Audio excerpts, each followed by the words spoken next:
चलिए, मैंने जिस तरीके से शुरू में कहा था, आप सुर्खियों में रहते हैं और अनगिनत वजहों से रहते हैं।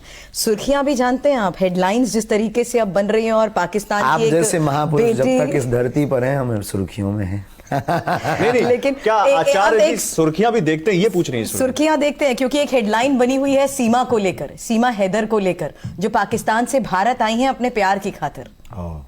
हम बहुत कम देख पाते हैं, हम बहुत कम समय निकाल पाते हैं निजी जीवन के लिए, देखने के लिए। हमारी ज़्यादातर अत्यधिक व्यस्तता समाज सेवा में वो जो गुरु का प्रसाद है, उस प्रसाद के पुरुषार्थ के लिए लगा रहता है। हमें जो गुरु ने कृपा दी है उसको बांटना, लोगों से मिलना, क्योंकि हजारों किलोमीटर से पैदल चल करके, कई बार गाड़ियां लेकर के, कई बार खर्च करके वो हमारे पास अपेक्षा के साथ आते हैं कि महाराज जी को, गुरु जी को नहीं। लेकिन उसमें एक पेच ये है महाराज जी कि उन्होंने कहा है कि वो इन्होंने हिंदू धर्म अपना लिया है। अच्छा, जो आप सीमा की सनातन धर्म अपना लिया है, और वो ये कह रही है कि अब मैं हिंदुस्तान में ही रहूंगी, हिंदुस्तान में जाना भी पड़ा, पाकिस्तान में तो नहीं जाऊंगी, यही मर जाऊंगी। और सचिन ही मेरा पति है, वो अपने पति को जो हैदर है उसको मान नहीं रही है, और कह रही है कि हिंदुस्तान ने जो मुझे प्यार दिया है, जो यहां पर लोगों ने मुझे प्यार दिया, इस हिंदू फैमिली ने जो प्यार दिया है, उसको मैं छोड़ नहीं सकती। तो इसको आप कैसे देखते हैं? देखो भगवान, इस पे हम कुछ कह नहीं सकते हैं, और कानूनी प्रक्रिया के साथ, कानून से बड़ा इस देश में संविधान है, इस देश में आईपीसी की धारा है, इस देश में एक व्यवस्था है, उसके साथ में सहर्ष अगर कोई आ रहा है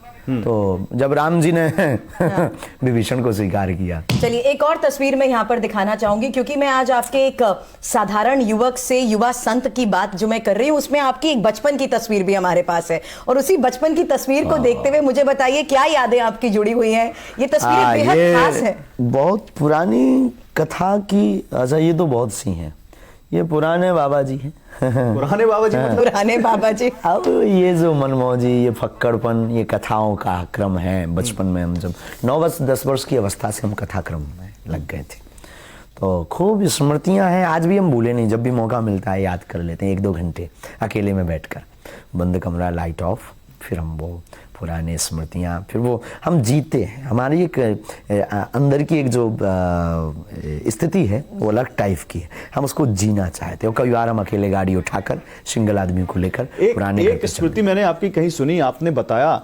कि आपके जो दादा गुरु थे, उन्होंने आपको एक दिन बुलाया रात में, आप शायद आपने जिस अवस्था का जिक्र किया, 9-10 साल के थे आप, और फिर आपने उन्होंने आपके साथ कुछ क्रिया की, और फिर वो जो सिद्धि आपको उसी रात में मिली, वो कुछ बताना चाहेंगे आप? घटनी थी। दरअसल पिताजी कुछ करते नहीं थे, बरसात का मौसम था लगभग में, बरसात का, तो खप्पर वाला मकान, टप टप टप करके पानी गिर रहा था, तो 2 दिन से कोई सोया नहीं था, घर में पानी भरा हुआ था।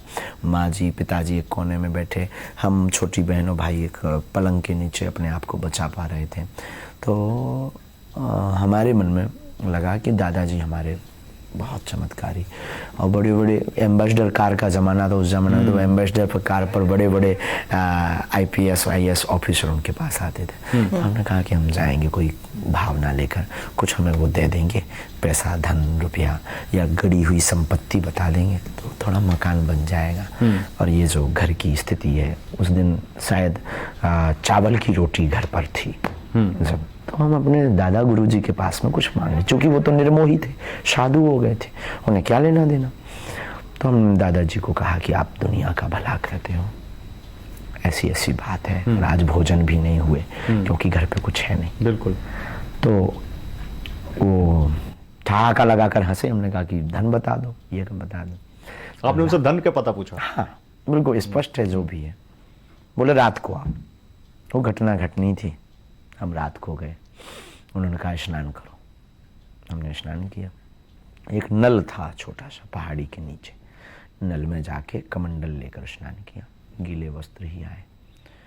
आज भी हमें याद है, लाइट तो थी नहीं, जंगल, छोटा सा स्थान, बागेश्वर महादेव का छोटा सा स्थान। आप 9-10 साल के थे तब?